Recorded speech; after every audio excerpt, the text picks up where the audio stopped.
നമസ്കാരം. ഉച്ചവാർത്തയിലേക്ക് സ്വാഗതം. ശബരിമല സ്വർണ്ണക്കൊളയിൽ ദൈവത്തെ പോലും നിങ്ങൾ വെറുതെ വിട്ടില്ലല്ലോ എന്ന് സുപ്രീം കോടതി ചോദിച്ചത് നമ്മൾ മറന്നിട്ടില്ല. ഇന്നിപ്പോൾ ഇനി അവിടെ എന്തെങ്കിലും ബാക്കിയുണ്ടോ എന്ന ചോദ്യമാണ് മുന്നോട്ട് വെച്ചത്. Smart creation CEO Pankaj Bhandari നൽകിയ ഹർജി പരിഗണിക്കവെയായിരുന്നു സുപ്രീം കോടതിയുടെ ഈ പരാമർശം വന്നത്.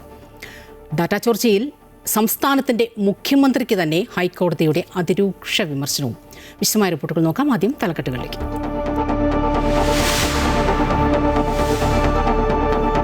ഡാറ്റാ ചോർച്ചയിൽ മുഖ്യമന്ത്രിയുടെ ഓഫീസിന് ഹൈക്കോടതിയുടെ രൂക്ഷ വിമർശനം. സ്വകാര്യ വിവരങ്ങൾ മുഖ്യമന്ത്രിക്ക് എങ്ങനെ കിട്ടിയെന്ന് ഹൈക്കോടതി. സ്വകാര്യതയിലേക്കുള്ള കടന്നുകയറ്റമെന്ന് കോടതി.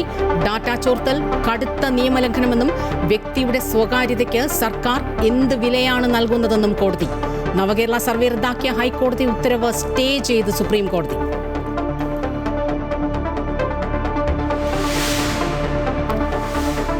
ശബരിമലയിൽ ഇനി എന്തെങ്കിലും ബാക്കിയുണ്ടോ എന്ന് സുപ്രീം കോടതി. കോടതിയുടെ ചോദ്യം സ്വർണ്ണക്കൊള്ള കേസിലെ അറസ്റ്റിനെതിരെ smart creation CEO Pankaj Bhandari നൽകിയ ഹർജി പരിഗണിക്കവേ ഹർജി പരിഗണിക്കുന്നത് അടുത്ത മാസം 9 മാറ്റി. ദ്വാരപാലക ശില്പ കേസിൽ A. പത്മകുമാറിനെ 14 ദിവസത്തേക്ക് റിമാൻഡ് ചെയ്ത് കൊല്ലം വിജിലൻസ് കോടതി.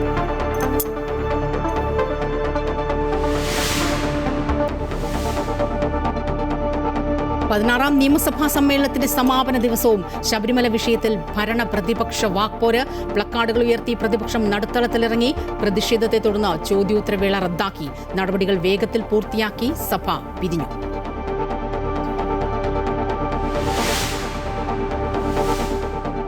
കോഴിക്കോട് വലിയങ്ങാടി അപകടം രാഷ്ട്രീയവൽക്കരിക്കുന്നുവെന്ന് മേയർ O. സദാശിവൻ. കെട്ടിടത്തിന്റെ സ്ലാബ് തകർന്ന് മരിച്ചവരുടെ കുടുംബത്തിന് 1 ലക്ഷം രൂപയും പരിക്കേറ്റയാൾക്ക് 50,000 രൂപയും നൽകുമെന്ന് മേയർ. പഴയ പാസ്പോർട്ട് ഓഫീസ് കെട്ടിടത്തിലെ കടമുറികൾ ഒഴിയാൻ കോർപ്പറേഷന്റെ നോട്ടീസ്. മരിച്ച 3 പേരുടെയും സംസ്കാരമിന്ന്. മേയർ അടക്കമുള്ളവർക്കെതിരെ നരഹത്യ ചുമത്തണമെന്നാവശ്യപ്പെട്ട് കോർപ്പറേഷനിലേക്ക് BJPയുടെ പ്രതിഷേധ മാർച്ച്.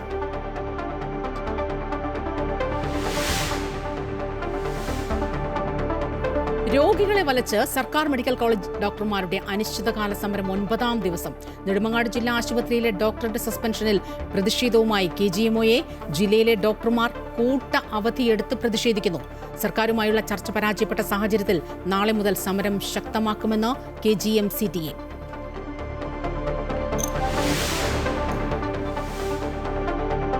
ഇറാനെതിരായ യുദ്ധം അമേരിക്കയ്ക്ക് എളുപ്പത്തിൽ ജയിക്കാൻ കഴിയുമെന്ന് US പ്രസിഡന്റ് ഡൊണാൾഡ് ട്രംപ്. യുദ്ധത്തെക്കാൾ സമാധാന കരാറാണ് തനിക്കിഷ്ടമെന്നും ട്രംപ്. ഫലമില്ലാത്ത ഉപരോധങ്ങളും യുദ്ധഭീഷണിയും അവസാനിപ്പിക്കണമെന്ന ഇറാൻ. ഇറാന് ചുറ്റും പടയൊരുക്കം നടത്തി അമേരിക്ക. നിലവിലെ വ്യാപാര കരാറുകളിൽ നിന്ന് പിന്മാറിയാൽ തീരുവകൾ ഉയർത്തുമെന്ന് ട്രംപ്. ഭീഷണിയോട് പ്രതികരിക്കാതെ ഇന്ത്യ. സ്വകാര്യ വ്യക്തികളുടെ ഫോണുകളിലേക്ക് ഭരണനേട്ട സന്ദേശങ്ങൾ അയക്കുന്നതിന് സംസ്ഥാന സർക്കാരിന് ഹൈക്കോടതിയുടെ വിലക്ക്.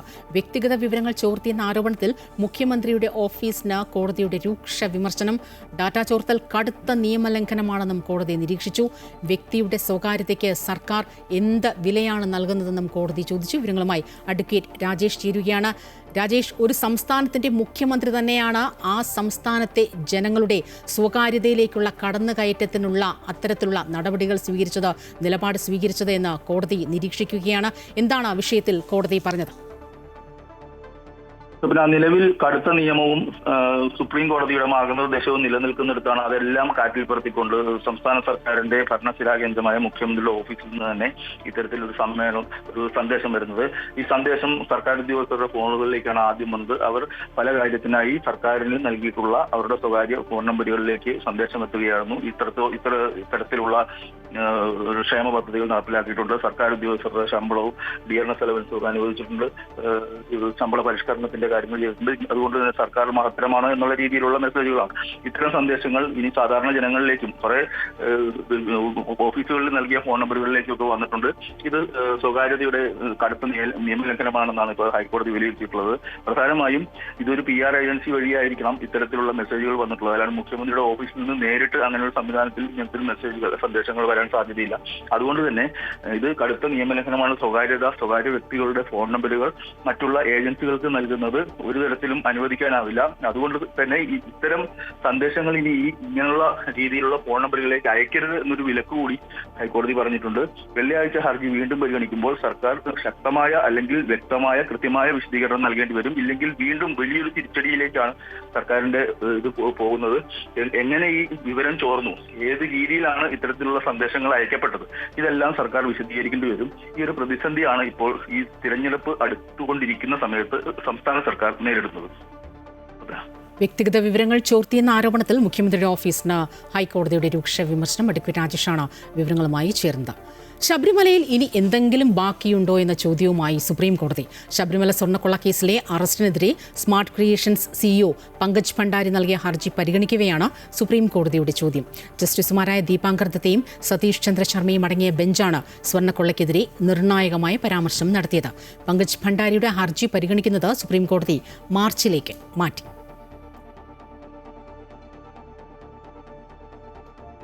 പിണറായി സർക്കാരിന് ആശ്വാസം. നവകേരള സർവേയുമായി ബന്ധപ്പെട്ട ഹൈക്കോടതിയുടെ സ്റ്റേ ഉത്തരവ് സുപ്രീം കോടതി സ്റ്റേ ചെയ്തു. സർക്കാരിന് വേണ്ടി മുതിർന്ന അഭിഭാഷകൻ കപിൽ സിബലാണ് ഹാജരായത്. ജനക്ഷേമ പദ്ധതികൾ എങ്ങനെ ജനങ്ങളിലേക്ക് എത്തിക്കുമെന്ന് പരിശോധിക്കാനും വിവരശേഖരണം നടത്താനും സർക്കാരിന് അവകാശമുണ്ടെന്ന് കോടതി നിരീക്ഷിച്ചു. കേസിൽ കോടതി എതിർകക്ഷികൾക്ക് നോട്ടീസ് അയച്ചു. ക്ഷേമ പദ്ധതികൾക്കായി കോടികൾ ചെലവഴിക്കുമ്പോൾ അത് ജനങ്ങൾക്ക് എത്രത്തോളം പ്രയോജനപ്രദമായി എന്നതിൽ വിവരശേഖരണം നടത്തുന്നതിൽ എന്താണ് തെറ്റെന്ന് സുപ്രീം കോടതി ചോദിച്ചു. സർവേയെക്കുറിച്ച് രാഷ്ട്രീയ നേതാക്കൾ എന്തു പറയുന്നുവെന്ന് കോടതിയെ ബാധിക്കുന്ന കാര്യമല്ല എന്നും ഭരണപരമായ കാര്യങ്ങളിൽ ഇടപെടാൻ സർക്കാരിന് അധികാരമുണ്ടെന്നും കോടതി വ്യക്തമാക്കി. പദ്ധതികൾ മെച്ചപ്പെടുത്താൻ സംസ്ഥാനങ്ങൾക്ക് ഇത്തരം പരിശോധനകൾ നടത്താമെന്നും സുപ്രീം കോടതി നിരീക്ഷിച്ചു.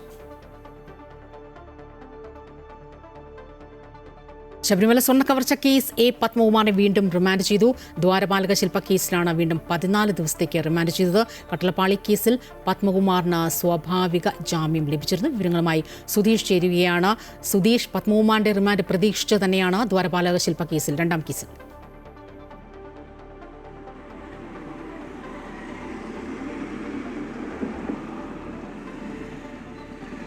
തീർച്ചയായും സ്വപ്ന, അങ്ങനെ തന്നെയാണ്. പത്മകുമാർ കഴിഞ്ഞ ദിവസങ്ങളിലാണ് ഈ കട്ടളപ്പാളി കേസുമായി ബന്ധപ്പെട്ട് സ്വാഭാവിക ജാമ്യം ലഭിച്ചത്. എന്നാൽ ദ്വാരപാലക ശില്പക്കേസിൽ റിമാൻഡ് തുടരുന്നതിനാൽ ജയിൽ മോചിതനാകാൻ പത്മകുമാറിന് സാധിച്ചിരുന്നില്ല. അതുകൊണ്ട് തന്നെ പത്മകുമാർ റിമാൻഡിലായിരുന്നു. ഈ റിമാൻഡ് കാലാവധി ഈ ദ്വാരപാലക ശില്പക്കേസിൽ പൂർത്തിയായ സാഹചര്യത്തിലാണ് ഇപ്പോൾ കൊല്ലം വിജിലൻസ് കോടതി 14 ദിവസത്തേക്ക് കൂടി ദ്വാരപാലക ശില്പക്കേസിൽ പത്മകുമാറിന്റെ റിമാൻഡ് നീട്ടിയത്. പക്ഷേ ഈ വരുന്ന ദിവസങ്ങളിൽ, അതായത് മാർച്ച് 3-ന് പത്മകുമാറിന് ദ്വാരപാലക ശില്പക്കേസിലും റിമാൻഡ് 90 ദിവസം പൂർത്തിയാകും. ഈ കാലത്തിൽ കുറ്റപത്രം സമർപ്പിക്കാത്ത, അല്ലെങ്കിൽ പ്രത്യേക അന്വേഷണ സംഘം കുറ്റപത്രം സമർപ്പിക്കാത്ത സാഹചര്യം കൂടി കണക്കിലെടുത്ത് മാർച്ച് 3-ന് തന്നെ പത്മകുമാറിന്റെ അഭിഭാഷകൻ സ്വാഭാവിക ജാമ്യത്തിനായി കൊല്ലം വിജിലൻസ് കോടതിയെ സമീപിക്കുമെന്നാണ് അറിയുന്നത്. അങ്ങനെയെങ്കിൽ പത്മകുമാറിന് തൊട്ടടുത്ത ദിവസങ്ങളിൽ തന്നെ സ്വാഭാവിക ജാമ്യ ഹർജിയിൽ വാദം കേൾക്കുകയും തുടർന്ന് സ്വാഭാവിക ജാമ്യം ലഭിച്ച പത്മകുമാറും ജയിലിന് പുറത്തേക്ക് ഇറങ്ങുന്ന ഒരു സാഹചര്യം വരും. ഏതായാലും കേസിൽ ഇപ്പോൾ 6 പ്രതികൾ ഇത്തരത്തിൽ ജാമ്യം ലഭിച്ച പുറത്താണ്. ആ ഒരു പട്ടികയിലേക്ക് പത്മകുമാറും എത്തുന്നു. പത്മകുമാറിന് കട്ടളപ്പാളി കേസിൽ ജാമ്യം ലഭിച്ചു കഴിഞ്ഞു. അതും സ്വാഭാവിക ജാമ്യമാണ് ലഭിച്ചത്. പത്മകുമാറിന്റെ ഇപ്പോൾ റിമാൻഡ് കാലാവധി നീട്ടിയിരിക്കുന്ന ദ്വാരപാലക ശില്പ കേസിൽ റിമാൻഡ് കാലാവധി പൂർത്തിയാകുന്നതിന് മുൻപ് തന്നെ ഈ 90 ദിവസത്തെ റിമാൻഡ് പൂർത്തിയാക്കി സ്വാഭാവിക ജാമ്യം നേടി പത്മകുമാറും ജയിലിന് പുറത്തേക്ക് ഇറങ്ങുകയാണ്. ദ്വാരപാലക ശില്പ കേസിൽ 14 ദിവസത്തേക്ക് പത്മകുമാറിനെ റിമാൻഡ് ചെയ്തിരിക്കുന്നു. സുധീഷാണ് വിവരങ്ങളുമായി ചേർന്നത്. രണ്ടാം പിണറായി സർക്കാരിന്റെ അവസാന നിയമസഭാ സമ്മേളനത്തിലെ അവസാന ദിവസത്തിലും പ്രതിപക്ഷ പ്രതിഷേധവും ബഹിഷ്കരണവും. ശബരിമല വിഷയത്തിലും തന്ത്രിയുടെ അറസ്റ്റിലും ഭരണ പ്രതിപക്ഷ ഏറ്റുമുട്ടൽ. ചോദ്യോത്തരവേള റദ്ദാക്കി പ്രതിപക്ഷം സഭ ബഹിഷ്കരിച്ച് പുറത്തേക്ക് ഇറങ്ങി. വിവരങ്ങളുമായി അൺഫിലിറ്റ് ഡിസൂസ ചേരുകയാണ്. അൺഫിലിറ്റ്, സഭ പിരിയുന്ന അവസാന ദിനത്തിലും ഭരണപക്ഷവും പ്രതിപക്ഷവും തമ്മിലുള്ള വാക്പോര് നമ്മൾ കണ്ടു. ശബരിമല സ്വർണ്ണക്കൊള്ളയും ഒപ്പം ദേവസ്വം മന്ത്രിയുടെ രാജിയുമൊക്കെ ആവശ്യപ്പെട്ടു. ശരിക്കും ഭരണപക്ഷം ഇതിനെ പ്രതിരോധിച്ചത് രാഷ്ട്രീയ പാപ്പരത്തമാണ് പ്രതിപക്ഷത്തിന് എന്ന് പറഞ്ഞു തന്നെയാണ്. സ്വാഭാവികമായും ഒരു തിരഞ്ഞെടുപ്പ് മുന്നിൽ വന്നു നിൽക്കെ നമ്മളിതെല്ലാം പ്രതീക്ഷിച്ച് തന്നെയാണ്. പക്ഷേ ഏറ്റവും ശ്രദ്ധേയമാകുന്നത് മുഖ്യമന്ത്രിയുടെ കടന്നാക്രമണമാണ് ഈ അവസാന ദിവസത്തിൽ. സ്വപ്ന, കാരണം ഇപ്പോൾ കഴിഞ്ഞിരിക്കുന്ന ഈ നിയമസഭാ സമ്മേളനത്തിൽ ഒട്ടേറെ പ്രത്യേകതകളുണ്ട്. ഈ സഭ ഒരു പൊതു തെരഞ്ഞെടുപ്പിനെ സംസ്ഥാനം നേരിടുമ്പോൾ, ഒരു സർക്കാർ നേരിടുമ്പോൾ അത് അവസാനിച്ചുകൊണ്ടുള്ള അവസാന സമ്മേളനമാണ്. സ്വാഭാവികമായും ഇതിലൂടെ ഭരണപക്ഷം ചൂണ്ടിക്കാട്ടുന്നത് പോലെ സാധാരണഗതിയിൽ സർക്കാരിനെതിരെ വലിയ രീതിയിലുള്ള വിമർശനങ്ങളും കടന്നാക്രമണങ്ങളും ഒക്കെ നടത്താൻ പ്രതിപക്ഷം അവിടെ ഉണ്ടായിരിക്കേണ്ടതാണ്. അപ്പോൾ ഈ പ്രതിപക്ഷം അവസാനത്തെ സമ്മേളന കാലയളവിൽ ഒന്നും തന്നെയും പ്രതിപക്ഷം അവിടെ ഇല്ല. തുടക്കം മുതൽ തന്നെ ശബരിമല എന്നൊരൊറ്റ വിഷയം മാത്രം ഉയർത്തിക്കാട്ടി അതൊരു രാഷ്ട്രീയ വിഷയം തന്നെയാണ്. പക്ഷെ അതിൽ മാത്രം ഒതുങ്ങി മറ്റ് ശ്രദ്ധേയമായ എത്രയോ ബില്ലുകളാണ്, സുപ്രധാനമായ പല ബില്ലുകളും, പ്രത്യേകിച്ച് ഈ നേറ്റിവിറ്റി ബില്ല് അടക്കം പാസ്സാക്കുന്നു. ആ സമയത്ത് പ്രതിപക്ഷത്തിന്റെ അഭാവത്തിലാണ് ഏറ്റവും സുപ്രധാനമായ പല ബില്ലുകളും ചർച്ച പോലും ഇല്ലാതെ പാസ്സാക്കേണ്ടി വരുന്നത്. അപ്പോൾ ഇതൊക്കെ തന്നെ പ്രതിപക്ഷത്തെ പ്രതിക്കൂട്ടിലാക്കുകയാണ് സർക്കാർ. ഒരു ഭാഗത്ത് ശബരിമല വിഷയം ഉയർത്തിക്കാട്ടി, തന്ത്രിയുടെ അറസ്റ്റുമൊക്കെ ഉയർത്തിക്കാട്ടി നിരന്തരം പ്രതിപക്ഷം ഭരണപക്ഷത്തെ കടന്നാക്രമിക്കുമ്പോൾ അതിനെയൊക്കെ തന്നെ ഹൈക്കോടതിയുടെ മുന്നിലിരിക്കുന്ന വിഷയമാണ് എന്ന് ഭരണപക്ഷത്തെ മന്ത്രിമാർ അതിനെ പ്രതിരോധിക്കുമ്പോഴും പ്രതിപക്ഷം ഈ സഭയിൽ നിന്ന് ഒളിച്ചോടുന്നു എന്ന ഒരു വിമർശനമാണ് പ്രതിപക്ഷത്തിന് നേരെ ഭരണപക്ഷം ആയുധമാക്കുന്നത്. അത് തന്നെയാണ് ഇന്ന് അവസാനത്തിൽ ഒരു വിക്ഷേപമായി പ്രമേയ സമയത്ത് മുഖ്യമന്ത്രി അത് ചൂണ്ടിക്കാട്ടിയത്. കാരണം ഈ മുഖ്യമന്ത്രിയുടെ വലിയ രീതിയിലുള്ള വിമർശനമാണ് പ്രതിപക്ഷത്തിന് നേരെ. അതിൽ മുഖ്യമന്ത്രി പറഞ്ഞ ഓരോ വാക്കുകളും വികസന വിരോധികളായ ഒരു പ്രതിപക്ഷം ലോകത്തെവിടെയെങ്കിലും ഉണ്ടോ എന്നാണ് മുഖ്യമന്ത്രി ചോദിക്കുന്നത്. ഈ അടിയന്തര പ്രമേയങ്ങൾ ഭരണപക്ഷത്തിന് നേരെ ചാട്ടുളി പോലെ ചോദ്യങ്ങൾ ഉന്നയിക്കേണ്ട ഒരു സമയമാണ് 1 മണിക്കൂർ വേള. ആ അടിയന്തര പ്രമേയങ്ങൾ പോലും ചോദിക്കാൻ കഴിയാതെ ഒളിച്ചോടുന്ന, ഭയപ്പെടുന്ന, ചർച്ചകളെ ഭയപ്പെടുന്ന ഒരു പ്രതിപക്ഷം ഈ രീതിയിലാണ് പ്രതിപക്ഷത്തിൻ്റെ ദൗർബല്യം എന്ന രീതിയിലൊരു വ്യാഖ്യാനമൊക്കെ വരുത്തിയാണ് ഭരണപക്ഷം അതിനെ ആയുധമാക്കുകയൊക്കെ ചെയ്യുന്നത്. പക്ഷേ പ്രതിപക്ഷത്തിന് അപ്പോഴും പറയാനൊക്കെ മറുപടിയുണ്ട്.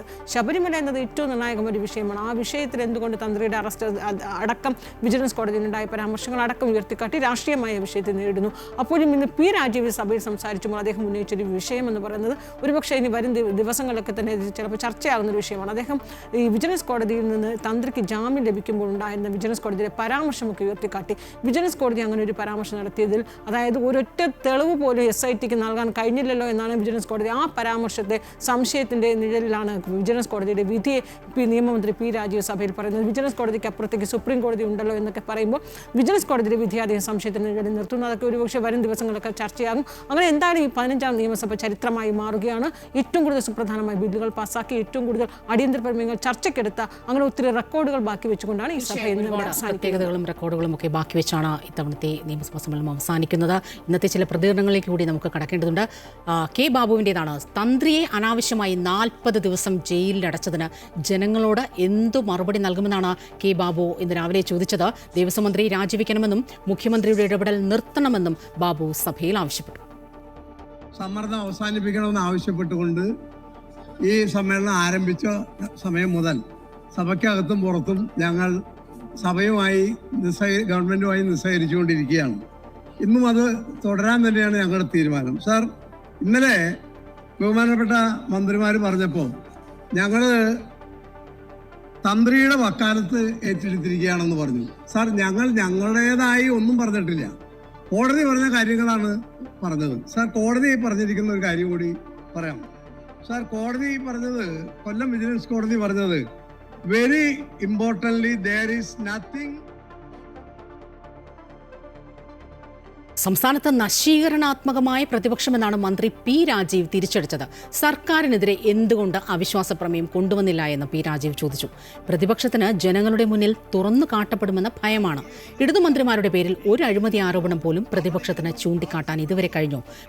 പ്രകടന പത്രികയിലെ എല്ലാ വാഗ്ദാനങ്ങളും പൂർത്തീകരിക്കാൻ പക്ഷേ സർക്കാരിന് കഴിഞ്ഞുവെന്നും മന്ത്രി പി രാജീവ് പറഞ്ഞു. മുൻ MP രാഹുലിനോ നിലവിലെ MP പ്രിയങ്കയ്ക്കോ വയനാടിന് വേണ്ടി 1 രൂപ പോലും നൽകാനായില്ല എന്ന പി രാജീവ് ആക്ഷേപം ഉന്നയിച്ചു. ഈ നിയമസഭയുടെ ഈ ചട്ടം ഉറപ്പു നൽകുന്ന അവിശ്വാസ പ്രമേയം കൊണ്ടുവരാൻ ധൈര്യമില്ലാതെ പോയത് അവര് കാരണം അവിശ്വാസ പ്രമേയം കൊണ്ടുവന്നാൽ തുറന്നു കാട്ടപ്പെടുന്നത് ഭരണപക്ഷമായിരിക്കില്ല, തുറന്നു കാട്ടപ്പെടുന്നത് പ്രതിപക്ഷം മാത്രമായിരിക്കും. സാർ സഭയിൽ നടക്കുന്നത് പ്രതിപക്ഷത്തിന്റെ രാഷ്ട്രീയ പാപ്പരത്തമെന്നാണ് മന്ത്രി MP രാജേഷ് ഇന്ന് തിരിച്ചടിച്ചത്. സർക്കാരിനെതിരെ ഒരു കാതലായ പ്രശ്നവും അല്ലെങ്കിൽ ഒരു ജനകീയ പ്രശ്നവും ഉന്നയിക്കാൻ പ്രതിപക്ഷത്തിന് കഴിഞ്ഞിട്ടില്ല. സ്വന്തം സീറ്റിലിരുന്ന ഒരു പ്രശ്നവും ഉന്നയിക്കാതെ സഭയ്ക്ക് വെളിയിലേക്ക് ഇറങ്ങുന്ന പ്രതിപക്ഷത്തെ ജനം ആഴക്കിണറ്റിൽ എറിയുമെന്നും MP രാജേഷ് സഭയിൽ പറഞ്ഞു. ഈ 21 മന്ത്രിമാർക്കെതിരായും ഒരാരോപണം പോലും ഈ കഴിഞ്ഞ 5 വർഷം ഉന്നയിക്കാൻ കഴിയാത്ത പ്രതിപക്ഷം എങ്ങനെയെങ്കിലും ഈ സഭയൊന്ന് തീർന്നു കിട്ടിയാൽ മതി, ഇവിടെ നിന്ന് രക്ഷപ്പെട്ട് കിട്ടിയാൽ മതി എന്ന മാനസികാവസ്ഥയിലാണ് ഈ പ്രതിപക്ഷത്തെ തെരഞ്ഞെടുപ്പിൽ ജനങ്ങളൊരു പാഠം പഠിപ്പിക്കുമെന്ന കാര്യത്തിൽ സംശയം. സോണിയാഗാന്ധിയുടെ വീട്ടിൽ കാട്ടുകള്ളന്മാർ എങ്ങനെ പോയെന്നാണ് മന്ത്രി വി ശിവൻകുട്ടി ഇന്നും ചോദിച്ചത്. താൻ ഉന്നയിച്ച ചോദ്യത്തിന് പ്രതിപക്ഷം ഇതുവരെ മറുപടി നൽകിയില്ല. പക്ഷേ മറുപടി നൽകണമെന്നും ശിവൻകുട്ടി സഭയിൽ ആവശ്യപ്പെട്ടു. സാർ, കോടതിയല്ലേ സാർ ഈ അന്വേഷണ സംഘത്തെ നിയോഗിച്ചത്? കോടതിയല്ലേ അന്വേഷണ സംഘത്തെ നിയോഗിച്ചത്? അതിൽ മുഖ്യമന്ത്രിയുടെ ഓഫീസും മുഖ്യമന്ത്രി മറുപടി പറയണമെന്ന് പറഞ്ഞത് എന്ത് ന്യായമാണുള്ളത് സാർ? ഇവർക്ക് എന്തുകൊണ്ട് ഈ കോടതി നിയോഗിച്ച അന്വേഷണ കമ്മീഷനെതിരായി മറ്റു ഉയർന്ന കോടതി? മുഖ്യമന്ത്രിയുടെ ഔദ്യോഗിക വസതിയായ ക്ലിഫ് ഹൗസിന് മുന്നിൽ BJP ഇന്ന് അയ്യപ്പ ജ്യോതി തെളിയിക്കും. ശബരിമല യുവതീ പ്രവേശനത്തിലെ സർക്കാർ നിലപാടിൽ വ്യക്തത തേടിയാണ് പ്രതിഷേധം. സംസ്ഥാന സർക്കാർ സുപ്രീം കോടതിയിൽ നൽകിയിട്ടുള്ള മുൻ സത്യവാങ്മൂലം പിൻവലിച്ച് ആചാര സംരക്ഷണത്തിനും ഭക്തർക്കും അനുകൂലമായ വിധത്തിൽ പുതിയ സത്യവാങ്മൂലം സമർപ്പിക്കാൻ തയ്യാറാകണമെന്നാണ് BJP ആവശ്യപ്പെടുന്നത്. വൈകിട്ട് 5-ന് അയ്യപ്പ ജ്യോതി തെളിയിക്കാൻ ആയിരക്കണക്കിന് അയ്യപ്പ ഭക്തരും BJP പ്രവർത്തകരും എത്തുമെന്ന് നേതൃത്വം വ്യക്തമാക്കി. ശബരിമലയുടെ കവാടമായിട്ടുള്ള ചെങ്ങന്നൂരിൽ ഇന്ന് അയ്യപ്പ സംരക്ഷണ സംഗമം സംഘടിപ്പിക്കും. വരും ദിവസങ്ങളിൽ 23,000-ൽ പരം ബൂത്തുകളിലും അയ്യപ്പ ജ്യോതി തെളിയിക്കുന്നതുൾപ്പെടെ വിവിധ പരിപാടികൾ സംഘടിപ്പിക്കാനാണ് BJPയുടെ തീരുമാനം. കോഴിക്കോട് വലിയങ്ങാടിയിലെ അപകടത്തിൽ പ്രതികരിച്ച് കോഴിക്കോട് മേയർ ഒ സദാശിവൻ. കോർപ്പറേഷന്റെ 16 കെട്ടിടം പുതുക്കി പണിയാൻ തീരുമാനിച്ചിരുന്നു. അതിൽ ഉൾപ്പെട്ട കെട്ടിടത്തിന്റെ സ്ലാബാണ് ഇന്നലെ തകർന്നത്. ബലക്ഷയമുണ്ടോ എന്ന് ഉറപ്പുവരുത്തേണ്ടത് നിർബന്ധമാണെന്നും മേയർ പറഞ്ഞു. അപകടത്തിൽ മരിച്ചവരുടെ കുടുംബങ്ങൾക്ക് 1 ലക്ഷം രൂപയും പരിക്കേറ്റവർക്ക് 50,000 രൂപയും ധനസഹായം നൽകുമെന്നും മേയർ വ്യക്തമാക്കി. മേയർ അടക്കമുള്ളവർക്കെതിരെ നരഹത്യ ചുമത്തണമെന്നാവശ്യപ്പെട്ട് കോർപ്പറേഷനിലേക്ക് BJP മാർച്ച് നടത്തി. കോഴിക്കോട് കോർപ്പറേഷൻ നേരത്തെ തന്നെ 10-16ഓളം കെട്ടിടങ്ങൾ പുതുക്കി പണിയുന്നതിന് വേണ്ടി തീരുമാനിച്ചിട്ടുണ്ട്. ആ പുതുക്കി പണിയുന്നതിന് തീരുമാനിച്ചിട്ടുള്ള കാര്യം എന്ന് പറയുന്നത് 2 ഘടകങ്ങളാണ്. ഒന്ന് കെട്ടിടത്തിൻ്റെ കാലപ്പഴക്കം, അതേപോലെ തന്നെ നിലവിലുള്ള കെട്ടിടങ്ങൾ കുറേ കൂടി മനോഹരമായി പുതുക്കി പണിതാൽ കുറേ കൂടി സൗകര്യങ്ങൾ വർദ്ധിപ്പിക്കാൻ വേണ്ടി കഴിയും. അതുവഴി കോർപ്പറേഷന് വലിയ തോതിലുള്ള വരുമാനം ഉണ്ടാക്കാൻ വേണ്ടി കഴിയും. ഈ അടിസ്ഥാനത്തിലാണ് 16 കെട്ടിടങ്ങൾ പുതുക്കി പണിയുന്നതിന് തീരുമാനിച്ചത്. ലക്ഷ്മി ചേരുകയാണ് കൂടുതൽ വിവരങ്ങളുമായി. ലക്ഷ്മി, നിർണായകമായ തീരുമാനങ്ങളിലെ മെല്ലെപ്പോക്ക് അല്ലെങ്കിൽ വൈകൽ അതിപ്പോൾ ഏറ്റവും ഒടുവിൽ കോഴിക്കോട് വലിയങ്ങാടിയിൽ 4 പേരുടെ ജീവൻ നഷ്ടമാകുന്നതിലേക്ക് എത്തിച്ചിരിക്കുകയാണ്. ഇപ്പോൾ മേയർ ഒ സദാശിവൻ പറയുന്നത് പോലെ നേരത്തെ തീരുമാനിച്ചിരുന്നു കോർപ്പറേഷന്റെ 16ഓളം കെട്ടിടങ്ങൾ പുതുക്കി പണിയാൻ. അത് എന്തുകൊണ്ട് വൈകി? അതിന് 4 ജീവൻ നഷ്ടപ്പെടാൻ കാത്തിരിക്കേണ്ടി വന്നോ എന്നതാണ് ഉയരുന്ന പ്രധാന ചോദ്യം. മറ്റൊന്ന്, ഈ അപകടത്തിൽപ്പെട്ടവർക്ക് ഉള്ള നഷ്ടപരിഹാരം നൽകിയതിലടക്കം ഇപ്പോൾ വലിയ രീതിയിലുള്ള എതിർപ്പും വിമർശനവും ഒക്കെ ഉയരുന്നുണ്ടല്ലോ. അത് സ്വപ്ന സൂചിപ്പിച്ചതുപോലെ തന്നെ വലിയ രീതിയിൽ, അതായത് പ്രതിപക്ഷത്തിന്റെ ഭാഗത്തുനിന്ന് വലിയ രീതിയിലുള്ള പ്രതിഷേധം ഉയർന്നതോടു കൂടിയിട്ടാണ് ഒരു വിശദീകരണവുമായി കോഴിക്കോട് കോർപ്പറേഷൻ മേയർ രംഗത്തെത്തിയിരിക്കുന്നത്. അദ്ദേഹം പ്രധാനമായും പറയുന്നത് 16 കെട്ടിടങ്ങൾ, അതായത് കാലപ്പഴക്കം ചെന്ന 16 കെട്ടിടങ്ങൾ അവർ കണ്ടെത്തിയിട്ടുണ്ട്. ഈ ഒരു കാലപ്പഴക്കം ചേർന്ന കെട്ടിടങ്ങൾ പുതുക്കി പണിയാൻ തീരുമാനിച്ചിട്ടുണ്ട് എന്നുള്ളതാണ്. എങ്കിൽ പോലും ഇതുവരെയായിട്ടും നടപടിയായിട്ടില്ല. മുൻപ് കഴിഞ്ഞ 2022-ൽ ഇതുമായി ബന്ധപ്പെട്ട കാര്യങ്ങൾ അവർ രേഖാമൂലം പുറപ്പെടുവിച്ചിരുന്നു. എന്നാൽ 2024 വീണ്ടും ഒരു ഉത്തരവ് കൂടെ നൽകുന്നു. എന്നിട്ടും ഇപ്പൊ 2026 എന്നിട്ടും ഒരു നടപടി ഉണ്ടായിട്ടില്ല. പക്ഷെ ഈ ഒരു അപകടം, ഈ 4 മരണം ഇനി കൂടുതൽ, അതായത് ഇനി കെട്ടിടങ്ങൾ പുതുക്കി പണിയുന്നത് കുറച്ച് വേഗത്തിലാക്കാൻ സഹായിക്കുമെന്ന് മാത്രമേ നമുക്ക് പറയാൻ കഴിയുള്ളൂ. അതോ ഇനി നീണ്ടുപോകുമോ, അതിൽ കൂടുതൽ ജീവൻ പൊഴിയേണ്ടി വരുമോ എന്നുള്ളതൊന്നും നമുക്കറിയില്ല. എങ്കിൽ പോലും ചെറിയ രീതിയിലുള്ള നടപടികൾ കോർപ്പറേഷന്റെ ഭാഗത്തുനിന്ന് ഉണ്ടാകുന്നുണ്ട് എന്നുള്ളതാണ്. എങ്കിൽ പോലും ഇന്ന് വാർത്താ സമ്മേളനം കോർപ്പറേഷൻ മേയർ വിളിച്ചിരുന്നു. അദ്ദേഹം പ്രധാനമായും പറയുന്നത് 1 ലക്ഷം രൂപ ഈ മരിച്ച കുടുംബങ്ങൾക്ക് നൽകുമെന്നുള്ളതാണ്. പരിക്കേറ്റയാൾക്ക് 50,000 രൂപ നൽകുമെന്നുള്ളതാണ്. എങ്കിൽ പോലും പ്രതിപക്ഷ പാർട്ടികൾ പ്രതിഷേധവുമായി രംഗത്തെത്തിയിരുന്നു. UDF കൗൺസിലർമാരുടെയും അതുപോലെ തന്നെ BJP പ്രവർത്തകരുടെയും എല്ലാം പ്രതിഷേധം നമ്മൾ കണ്ടതാണ്. അവർ പ്രധാനമായും ഉന്നയിക്കുന്നത് മേയർക്കെതിരെയും ഡെപ്യൂട്ടി മേയർക്കെതിരെയും നരഹത്യക്ക് കേസെടുക്കണം. അതുപോലെ തന്നെ ഇപ്പോൾ നൽകിയ BJP അടക്കമുള്ള പ്രതിപക്ഷ സംഘടനകൾ വലിയ രീതിയിലുള്ള പ്രതിഷേധമാണ് ഈ അപകടത്തിനെതിരെ അല്ലെങ്കിൽ കോർപ്പറേഷന്റെ അനാസ്ഥയ്ക്കെതിരെ നടത്തുന്നത്. ലക്ഷ്മിയാണ് വിവരങ്ങളുമായി ചേർന്നത്. ഇതിപ്പോൾ മരിച്ച 3 പേരുടെയും സംസ്കാരം ഇന്ന് നടക്കും. നെടുമങ്ങാട് ജില്ലാ ആശുപത്രിയിലെ ഡോക്ടറുടെ സസ്പെൻഷനിൽ ഇന്ന് തിരുവനന്തപുരം ജില്ലയിലെ ഡോക്ടർമാർ കൂട്ട അവധിയെടുത്ത് പ്രതിഷേധിക്കുന്നു. ആറ്റുകാൽ പൊങ്കാല ഡ്യൂട്ടി ഉൾപ്പെടെ ബഹിഷ്കരിച്ചാണ് പ്രതിഷേധം. അതേസമയം സർക്കാർ മെഡിക്കൽ കോളേജിലെ ഡോക്ടർമാരുടെ അനിശ്ചിതകാല സമരം 9ാം ദിവസവും തുടരുകയാണ്. സർക്കാരുമായി നടത്തിയ ചർച്ച പരാജയപ്പെട്ടതിനെ തുടർന്ന് നാളെ മുതൽ സമരം കൂടുതൽ ശക്തമാക്കാനാണ് KGM CTAയുടെ തീരുമാനം. സർക്കാർ ഡോക്ടർമാരുടെ അനിശ്ചിതകാല സമരം 9ാം ദിവസത്തിലേക്ക് കടക്കുമ്പോഴും പ്രശ്നം പരിഹാരമാകുന്നില്ല. കഴിഞ്ഞ ദിവസം ആരോഗ്യമന്ത്രിയുമായും ധനമന്ത്രിയുമായും നടത്തിയ ചർച്ച പരാജയപ്പെട്ടതിനെ തുടർന്ന് സമരം ശക്തമാക്കാനാണ് ഡോക്ടർമാരുടെ സംഘടനയുടെ തീരുമാനം. സർവകലാശാല ഡ്യൂട്ടികൾ ബഹിഷ്കരിക്കും. 2016 മുതലുള്ള ശമ്പള പരിഷ്കരണ കുടിശ്ശിക ഉടനെ നൽകണമെന്നാണ് ഡോക്ടർമാർ ആവശ്യപ്പെടുന്നത്. എന്നാൽ സാമ്പത്തിക പ്രതിസന്ധിക്കിടെ മുഴുവൻ കുടിശ്ശികയും നൽകാൻ ആകില്ല എന്നാണ് സർക്കാരിന്റെ വിശദീകരണം. തങ്ങളുടെ അടിസ്ഥാന ആവശ്യങ്ങൾ നടപ്പാക്കുന്നതുവരെ സമരത്തിൽ നിന്ന് പിന്മാറില്ലെന്ന് KGMCTE വ്യക്തമാക്കിയിട്ടുണ്ട്. സീനിയർ ഡോക്ടർമാർ സമരം തുടരുന്നത് കാരണം സർക്കാർ മെഡിക്കൽ കോളേജുകളിൽ രോഗികൾ ദുരിതത്തിലാണ്. അടിയന്തര ശസ്ത്രക്രിയകൾ ഉൾപ്പെടെയുള്ളവ സമരത്തിൽ നിന്ന് ഒഴിവാക്കിയിട്ടുണ്ടെങ്കിലും ദൈനംദിന ചികിത്സാ സംവിധാനം സുഗമമായി നടക്കുന്നില്ല. അതിനിടെ തിരുവനന്തപുരം ജില്ലയിൽ ഡോക്ടർമാർ ഇന്ന് കൂട്ടവധിയെടുത്ത് പ്രതിഷേധിക്കുകയാണ്. നെടുമങ്ങാട് ജില്ലാ ആശുപത്രിയിൽ നവജാത ശിശു മരിച്ച സംഭവത്തിൽ ഡോക്ടറെ സസ്പെൻഡ് ചെയ്തതിലെ പ്രതിഷേധമാണ് KGMOA നടത്തുന്നത്. വിശദമായ റിപ്പോർട്ട് കിട്ടുന്നതിന് മുൻപ് ഡോക്ടറെ സസ്പെൻഡ് ചെയ്തെന്നാണ് ആരോപിക്കുന്നത്. ആശുപത്രിയിലുണ്ടായ പ്രതിഷേധത്തിനിടെ സൂപ്രണ്ടിനും ജില്ലാ മെഡിക്കൽ ഓഫീസർക്കും പരിക്കേറ്റതായും ഇതിൽ അക്രമികൾക്കെതിരെ നടപടിയെടുക്കണമെന്നും ഡോക്ടർമാർ ആവശ്യപ്പെടുന്നു. ആറ്റുകാൽ പൊങ്കാല ഡ്യൂട്ടി ഉൾപ്പെടെ ബഹിഷ്കരിച്ചാണ് ജില്ലയിൽ ഡോക്ടർമാർ പ്രതിഷേധിക്കുന്നത്. അമൃത ന്യൂസ്, തിരുവനന്തപുരം. കാട്ടാക്കടയിൽ സ്വകാര്യ ആശുപത്രിയിൽ ചികിത്സയ്ക്കിടെ മരണപ്പെട്ട 2.5 വയസ്സുകാരിയുടെ പ്രാഥമിക പോസ്റ്റ്മോർട്ടം റിപ്പോർട്ട് പുറത്തുവന്നു. മരണം ന്യൂമോണിയ കാരണമെന്നാണ് റിപ്പോർട്ട്. എന്നാൽ വിശദമായ റിപ്പോർട്ടിന് ശേഷം മാത്രമേ മരണകാര്യത്തിൽ അന്തിമ നിഗമനത്തിൽ എത്താൻ സാധിക്കൂ. മരണത്തിന് കാരണം സ്വകാര്യ ആശുപത്രിയുടെ പിഴവാണെന്നാണ് കുടുംബത്തിന്റെ പരാതി. ശ്വാസതടസ്സത്തെ തുടർന്ന് കാട്ടാക്കട മമൽ ആശുപത്രിയിൽ ചികിത്സ നേടിയ 2.5 വയസ്സുകാരി ഐഷ ഫാത്തിമയാണ് കഴിഞ്ഞ ദിവസം മരിച്ചത്. ആശുപത്രിയിൽ കുത്തിവയ്പ്പെടുത്തതിന് പിന്നാലെയാണ് കുഞ്ഞിന്റെ ആരോഗ്യനില വഷളായത് എന്നാണ് കുടുംബത്തിന്റെ ആരോപണം. പത്തനംതിട്ടയും മലപ്പുറവും ഉൾപ്പെടുത്തി അതിവേഗ റെയിൽവേ പദ്ധതി പരിഷ്കരിച്ച് മെട്രോമാൻ ഇ ശ്രീധരൻ. നേരത്തെ പ്രഖ്യാപിച്ച 1 ലക്ഷം കോടി രൂപ ചെലവ് 56,500 കോടി രൂപയായി കുറയും. പദ്ധതി പൂർത്തിയായാൽ ചുരുങ്ങിയ നിരക്കിൽ 5 ലക്ഷം പേർക്ക് വരെ പ്രതിദിനം യാത്ര ചെയ്യാനാകുമെന്നും ശ്രീധരൻ പറഞ്ഞു. ടിക്കറ്റ് ഫെയർ ട്രിവാൻഡ്രം എറണാകുളം 440, ട്രിവാൻഡ്രം കോഴിക്കോട് 640,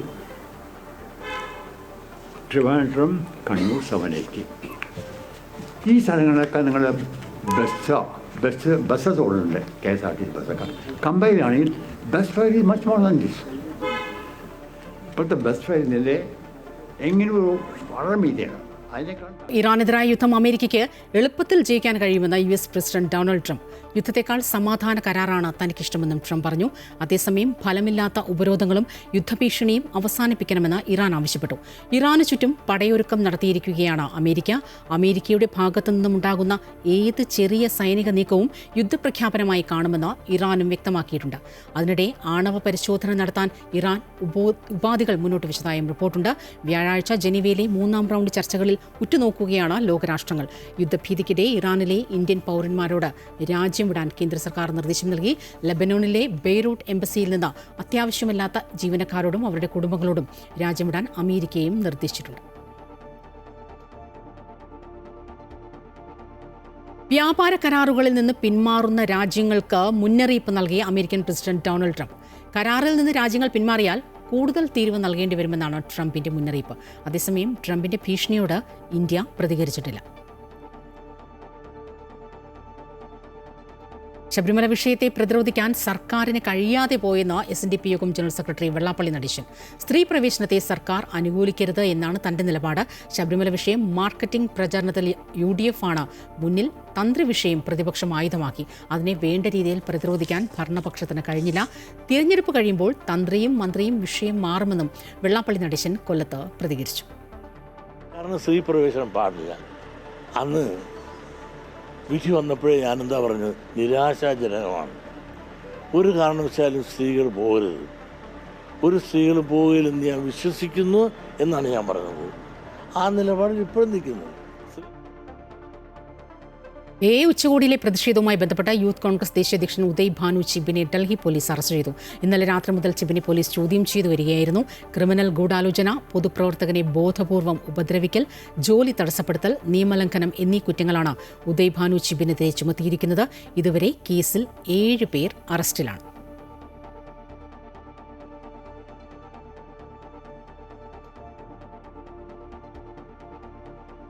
കൊല്ലം പരവൂരിൽ സ്വകാര്യ ബസ്സിനടിയിൽപ്പെട്ട സ്ത്രീ അത്ഭുതകരമായി രക്ഷപ്പെട്ടു. പാരിപ്പള്ളി റോഡിൽ ഇന്നലെ വൈകിട്ടായിരുന്നു സംഭവം. നെടുങ്ങോലം പാറയിൽക്കാവ് സ്വദേശി ഓമനയമ്മയാണ് അപകടത്തിൽ നിന്നും രക്ഷപ്പെട്ടത്. ആളെ ഇറക്കി മുന്നിലേക്ക് എടുക്കുകയായിരുന്നു ബസ്. ബസ്സിന് മുന്നിലേക്ക് സ്ത്രീ ഓടിയെത്തിയത് ഡ്രൈവർ കണ്ടില്ല.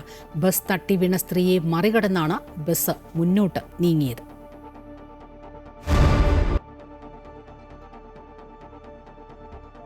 ഇംഗ്ലീഷ് പ്രീമിയർ ലീഗിൽ മാഞ്ചസ്റ്റർ യുണൈറ്റഡിന് ആവേശജയം. എതിരില്ലാത്ത ഒരു ഗോളിന് എവർട്ടനെ പരാജയപ്പെടുത്തി. ഇതോടെ 48 പോയിന്റുമായി മാഞ്ചസ്റ്റർ ലീഗിൽ 4ാം സ്ഥാനത്താണ്. റിപ്പോർട്ടോടെ വാർത്ത പൂർത്തിയാവുകയാണ്. കൂടുതൽ വാർത്തകൾ അമൃത ന്യൂസ് യൂട്യൂബ് ചാനൽ തുടരും. നമസ്കാരം.